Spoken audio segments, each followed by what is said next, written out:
Assalamualaikum warahmatullahi wabarakatuh. Perkenalkan, saya Cahya Fadila Fajriyanti dengan NIM 220103110075 dari kelas PGMIC. Di sini saya akan menjelaskan mengenai perangkat ajar mulai dari kalender akademik, RPE, Rota, Promes, ATP, dan modul ajar. Dalam kalender pendidikan MI Islamiyah Pakis yang semester 1 kan terdiri dari bulan Juli, Agustus, September, Oktober, November, Desember, dan semester 2 itu dimulai dari bulan Januari, Februari, Maret, April, Mei, dan Juni sampai Juli.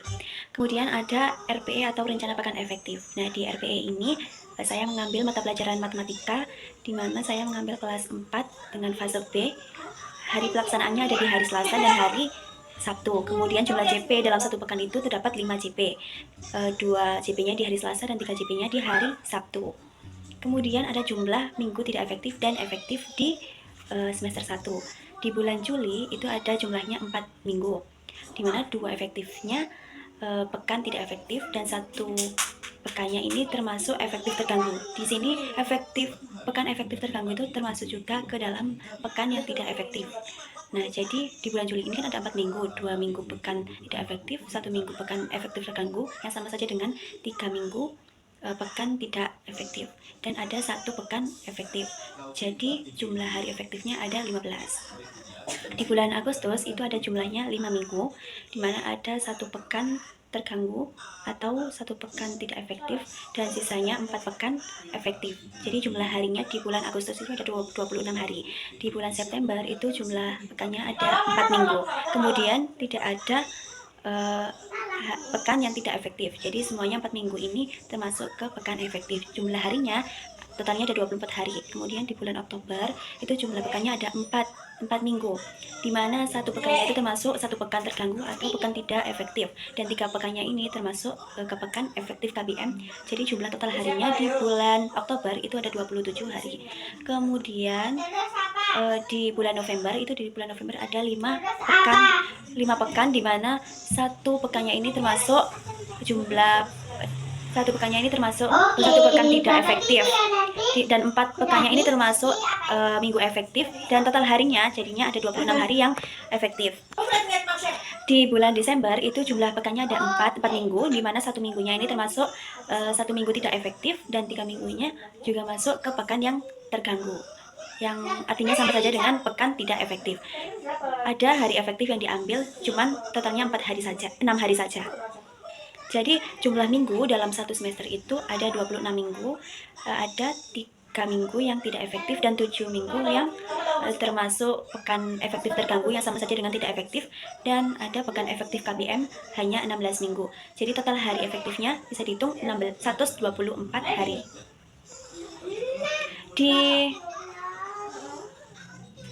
Ada keterangan jumlah minggu tidak efektif di bulan Juli karena adanya kegiatan libur semester genap, dan di bulan Desember adanya kegiatan libur semester ganjil juga. Cara menghitung jumlah minggu efektif, jumlah minggu dalam 1 semester tadi itu dikurangi dengan jumlah minggu tidak efektif, kemudian juga dikurangi jumlah minggu efektif terganggu. 26 minggu tersebut dikurangi dengan 3 minggu jumlah minggu tidak efektif, dan dikurangi 7 minggu efektif terganggu, sama dengan 16 minggu. Jadi ada 16 minggu jumlah minggu efektifnya. Adapun jumlah jam efektif semua mapel dalam 1 minggu, jumlah minggu efektifnya 16 minggu kan, terus dikali dengan jam pelajaran JP dalam 1 pekan seluruh mata pelajaran. Jadi cara menghitung jumlah jam efektifnya semua mapel itu 16 minggu efektif dikali dengan 37 JP dalam 1 minggu, sama dengan 592 JP dalam 1 semester. Jadi di 1 semester tadi semua total JP semua mapel itu ada 592 JP. Kemudian untuk menghitung jumlah jam efektif mata pelajaran matematikanya sendiri, 16 minggu jumlah minggu efektifnya dikali dengan 5 JP per minggu. Kenapa 5 JP? Karena dalam 1 minggu pelajaran matematika itu ada totalnya 5 JP. Jadi 16 minggu dikali 5 JP sama dengan 80 JP dalam 1 semester untuk mata pelajaran matematikanya saja. Di semester 2 pun juga begitu cara menghitungnya. Jumlah minggu tidak efektif dan efektifnya di semester 2 kan ada di Januari. Januari ini jumlahnya ada 5 minggu, di mana 1 pekannya ini termasuk minggu efektif terganggu yang sama saja dengan minggu tidak efektif, dan 4 pekannya termasuk minggu efektif KBM. Jadi jumlah hari efektifnya di bulan Januari itu ada 24 hari, kemudian di bulan Februari ada 4 minggu totalnya, kemudian di 4 minggu itu semua termasuk minggu efektif. Jumlah hari efektifnya ada 24 hari. Kemudian di bulan Maret jumlah minggunya ada 4 minggu, di mana 1 minggunya termasuk pekan yang tidak efektif karena ada kegiatan libur seputar Hari Raya Idul Fitri, dan 1 minggunya pekan terganggu, serta 2 minggunya ini termasuk jumlah minggu efektif. Jadi total hari yang efektif di bulan Maret itu ada 15 hari. Kemudian di bulan April ada 5 minggu totalnya. 1 minggunya termasuk pekan yang terganggu yang sama saja dengan pekan tidak efektif, dan 4 minggunya termasuk pekan efektif KBM. Jadi jumlahnya dalam bulan April itu ada 20 hari hari efektifnya. Kemudian di bulan Mei itu ada jumlahnya 5 minggu, ada 2 minggu ini pekan efektif terganggu yang sama saja dengan tidak efektif, dan 3 pekannya ini termasuk pekan efektif KBM. Jadi jumlah hari yang efektif di bulan Mei itu ada 24 hari, dan di bulan Juni itu ada totalnya 4 minggu di bulan itu. Kemudian satu minggunya ini termasuk tidak efektif, dan 3 minggunya termasuk pekan efektif terganggu yang sama saja dengan tidak efektif, dan 0 pekan efektif KBM-nya. Jadi ada jumlah hari efektifnya itu cuma 11 hari. Jadi total seluruh jumlah minggunya di semester 2 itu ada 27 minggu efektif. Ada 27 minggu. Kemudian yang tidak efektifnya dalam semester 2 ini ada 2 pekan yang tidak efektif, dan ada 8 pekan yang termasuk efektif terganggu, sama saja pekan yang terganggu. Sama saja pekan yang tidak efektif. Kemudian ada jumlah 17 minggu ini termasuk ke pekan efektif KBM. Jadi seluruh jumlah hari efektifnya di semester 2 ini ada 118. Cara menghitung jumlah minggu efektifnya di semester 2 ini sama seperti di semester 1 tadi. Jumlah minggu efektif sama dengan jumlah minggu dalam satu semester tadi dikurangi dengan jumlah minggu tidak efektif serta dikurangi dengan jumlah minggu efektif terganggu. Jadi 27 minggu ini total seluruh minggu di dalam satu semester 2 tadi ada 27, kemudian dikurangi dengan jumlah minggu tidak efektif. Di semester 2 ini ada totalnya 2 minggu yang tidak efektif, kemudian dikurangi juga minggu efektif terganggu yang sama saja dengan minggu tidak efektif, totalnya ada 8 minggu, sama dengan 27 minggu dikurangi dengan 2 minggu dikurangi dengan 8 minggu sama dengan 17 minggu efektif KBM. Kemudian untuk menghitung jumlah jam efektifnya, jumlah jam efektifnya dalam semua mapel di semester 2 ini, jumlah minggu efektif dikali dengan jam pelajaran dalam 1 minggu. Jumlah minggu efektifnya tadi kan ditemukan 17 minggu dikali dengan 37 JP, itu jumlah JP semua mapel dalam 1 minggu tersebut. Hasilnya 629 JP dalam 1 semester di semester 2 tadi. Kemudian untuk menghitung jumlah jam efektif mata pelajaran matematika sendiri, itu didapatkan dengan 17 minggu efektif dikali dengan 5 JP per minggu mata pelajaran matematika, sama dengan 85 JP dalam 1 semester di semester 2 tadi. Berikutnya ya, ini program tahunan atau yang biasa disebut dengan prota. Saya mengambil mata pelajaran matematika fase B kelas 4. Nah, di sini tertera ada nomor ATP dan capaian pembelajaran, jumlah JP serta semester.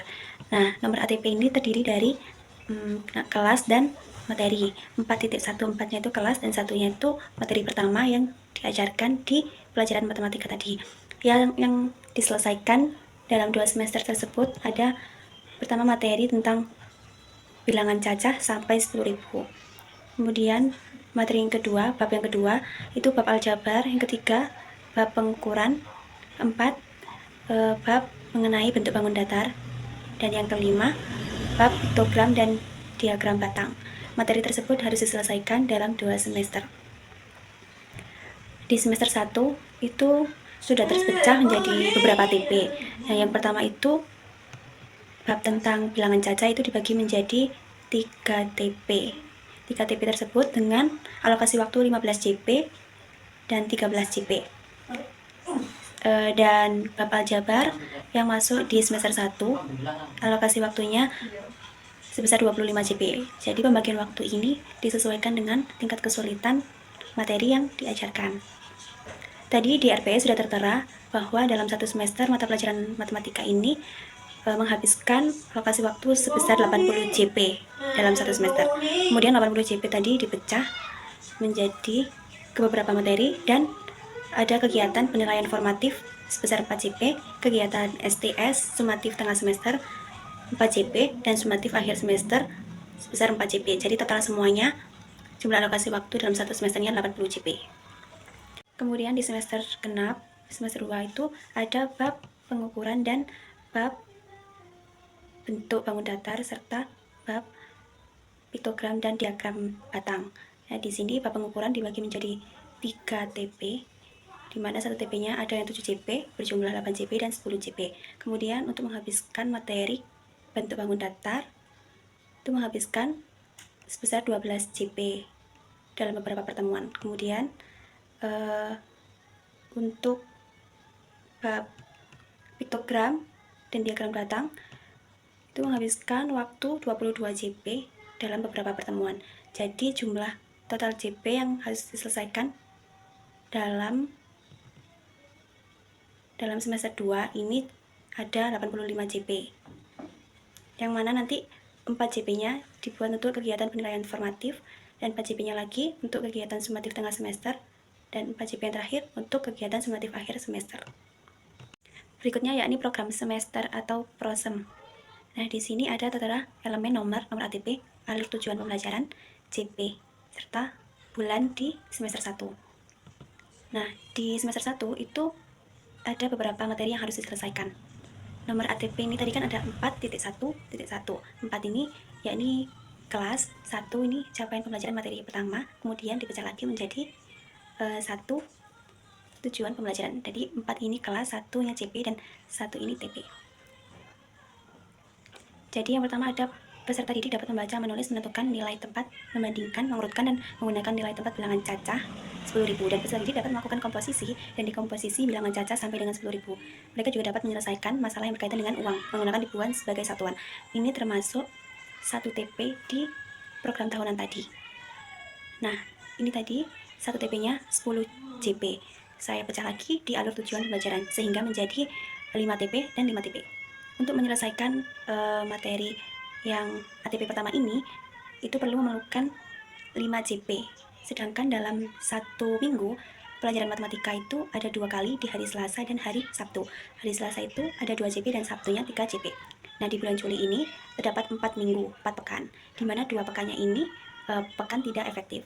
Dan pekan yang ketiga ini bisa dilakukan pembelajaran atau bisa disebut dengan pekan efektif. Di pekan ketiga ini tidak ada kendala apapun, sehingga ATP yang pertama ini bisa diselesaikan dalam 1 pekan. Nah, di situ saya memberikan centang 5 karena total JP yang diselesaikan dalam 1 pekan itu 5 JP.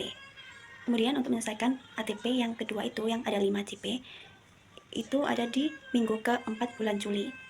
Kenapa cuma 2 centangnya? Karena di bulan Juli tersebut, di minggu ke-4, ada minggu yang tidak efektif. Efektifnya cuma di hari Selasa saja, 2 JP. Makanya saya mencentang ada 2 centangan. Kemudian dilanjutkan dengan materi yang sama di bulan Agustus minggu pertama. Di minggu pertama, kenapa ada 3 centangnya? Karena di hari Selasanya itu ada kendala atau hari yang tidak efektif, sehingga bisa melanjutkan materi tersebut di hari Sabtu dengan total JP 3 JP. Kemudian begitupun seterusnya ke bawah. Di nomor ATP 4.1.2 itu peserta didik dapat melakukan operasi penjumlahan dan pengurangan bilangan cacah sampai dengan 1000. Nah, itu perlu memerlukan 5 JP dalam menyelesaikan materi tersebut. Di bulan Agustus, pekan kedua itu tidak ada kendala atau bisa disebut dengan pekan yang efektif KPM. Sehingga di dalam pekan tersebut bisa menyelesaikan materi tersebut. 5 JP, 2 JP di hari Selasa dan 3 JP di hari Sabtu. Begitupun seterusnya. Di semester 2 itu sama seperti di semester 1. Jadi di semester 2 ini ada bab pengukuran, ada bab bangun datar, serta ada bab piktogram dan diagram batang. Nah, di contohnya di nomor ATP 4.2.1 dan 4.2.2 itu ada bab pengukuran pada kelas 4 fase B. Peserta didik dapat mengenal pengukuran panjang benda menggunakan satuan paku, pengukuran panjang benda dengan menggunakan satuan cm dan meter, dan peserta didik dapat mengubah satuan panjang dari cm ke meter dan sebaliknya. Itu memerlukan waktu 7 JP. Nah, cara pembaginya misalnya di bulan Januari. Di bulan Januari minggu pertama itu kan ada HAB Kemenak. Nah, itu merupakan pekan yang tidak efektif dalam pembelajaran, sehingga bisa dilaksanakan materi tersebut di pekan kedua di bulan Januari. Itu ada 5 JP karena dalam 1 pekan itu dalam materi pelajaran matematika itu memerlukan di hari Selasa dan hari Sabtu. Selasa dengan 2 CP dan Sabtu 3 CP. Sehingga di minggu kedua ini minggu aktif untuk menyelesaikan nomor ATP tersebut. Dan 2 CP-nya lagi diteruskan di minggu ketika bulan Januari, sehingga total CP 7 CP dalam menyelesaikan materi pengukuran tadi yang ATP 4.2.1 dan 42.2.2 tersebut. Kemudian untuk nomor ATP 4.2.3 itu peserta didik dapat mengukur volume benda cair dengan menggunakan satuan baku liter dan mililiter, serta peserta didik dapat mengukur volume benda atau satuan kubus dengan benar dan tepat. Itu dilanjutkan di minggu ketiga bulan Januari. Jadi yang di minggu ketiga bulan Januari itu hari Selasanya digunakan untuk melanjutkan materi sebelumnya, dan hari Sabtunya yang 3 CP baru memasuki nomor ATP yang 4.2.3 ini, sehingga centangnya baru ada di hari Sabtu dengan 3 CP tadi. Nah, total CP-nya 8 CP itu dalam menyelesaikan nomor ATP 4.2.3. Tadi di minggu ketiga Januari hari Sabtunya kan 3 CP. Itu masih melanjutkan lagi di minggu berikutnya. Kan kurangnya 5 CP, berarti 5 CP tadi ada di minggu keempat Januari. 5 CP tadi pas digunakan dalam menyelesaikan bab mengukur volume benda cair dengan menggunakan baku liter dan mililiter, serta bab volume benda satuan kubus di minggu keempat Januari tersebut. Sehingga centangnya di bulan Januari minggu keempat ini ada 5 CP, dan di bulan ketiga tadi ada 3 CP di hari Sabtu. Begitupun seterusnya untuk membaca prosem di semester 2 ini, satu centangnya itu saya kasih 1 CP. Jadi total CP keseluruhan di semester 2 ini dalam pelajaran matematika ada 85 CP. Tapi yang tertera itu hanya 73 CP karena itu masih belum termasuk penilaian formatif, penilaian STS, dan penilaian SAS.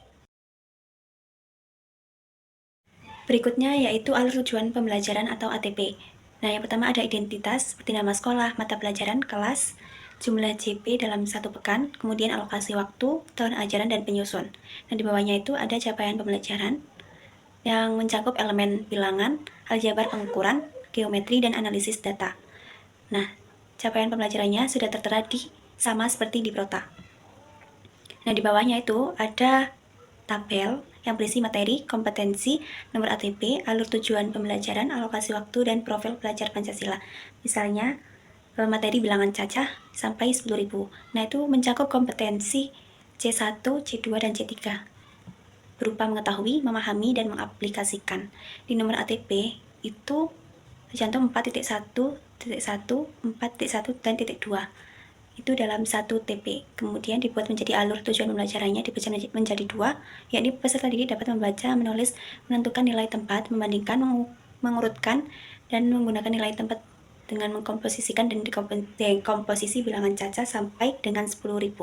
Kemudian yang kedua, peserta didik dapat melakukan operasi penjumlahan dan pengurangan bilangan cacah sampai dengan 1.000. Nah, dalam menyelesaikan alur tujuan ini memerlukan alokasi waktu sebanyak 15 CP dengan menggunakan profil pelajar Pancasila, yakni yang pertama beriman, bertakwa kepada Tuhan Yang Maha Esa, dan berakhlak mulia. Dan yang kedua berpikir kritis, 3 mandiri, yang keempat berkebinekaan global, serta yang kelima bergotong royong. Profil pelajar Pancasila yang dicantumkan ini dipilih yang sesuai dengan tujuan pembelajarannya. Kemudian contoh yang kedua ini di materi tetap sama bilangan cacah sampai 10.000 dengan kompetensi memahami C2 dan mengaplikasikan C3 dengan nomor ATP 4.1.3. Alur tujuan pembelajarannya, siswa melakukan operasi perkalian dan pembagian bilangan cacah sampai dengan 100 menggunakan benda-benda konkret, gambar, dan simbol matematika. Kemudian yang kedua membandingkan dan mengurutkan antar pecahan dengan pembilang 1, misalnya 1/2, 1/3, 1/4, dan antar pecahan dengan penyebut yang sama, misalnya 2/8, 4/8, dan 7/8. Nah, untuk menyelesaikan nomor ATP 4.1.3, 4.1, dan 4.1.4 itu memerlukan waktu sebesar 15 CP. dengan profil pelajar Pancasila yang digunakan. Pertama, beriman bertakwa kepada Tuhan Yang Maha Esa dan berakhlak mulia. Yang kedua, bernalar kritis. Yang ketiga, kreatif. 4, mandiri. 5, berkebinekaan global. Dan keenam, bergotong royong. Begitupun seterusnya.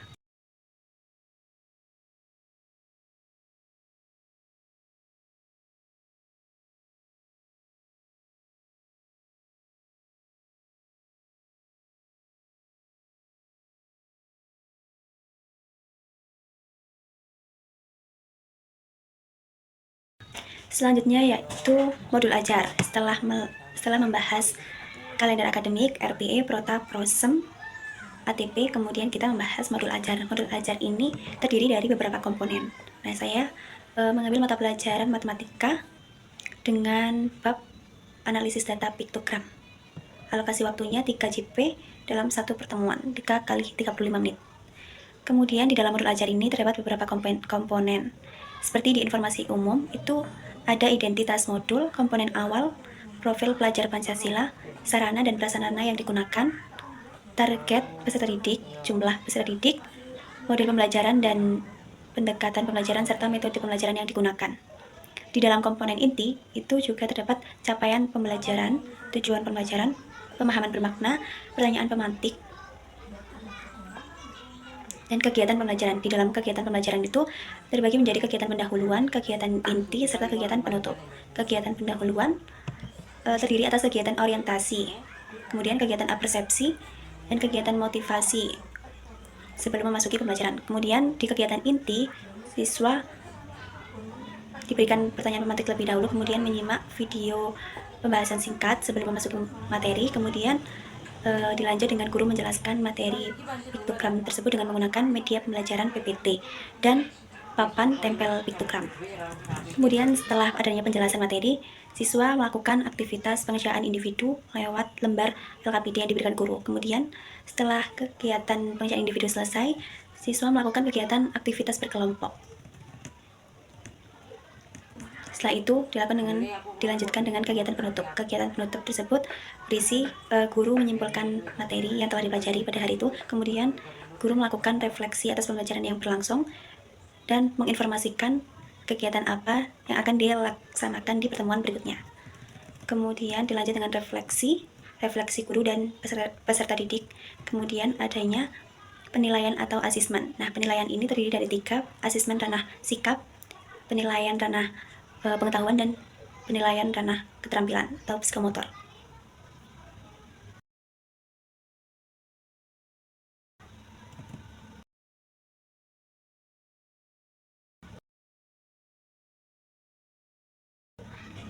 Kemudian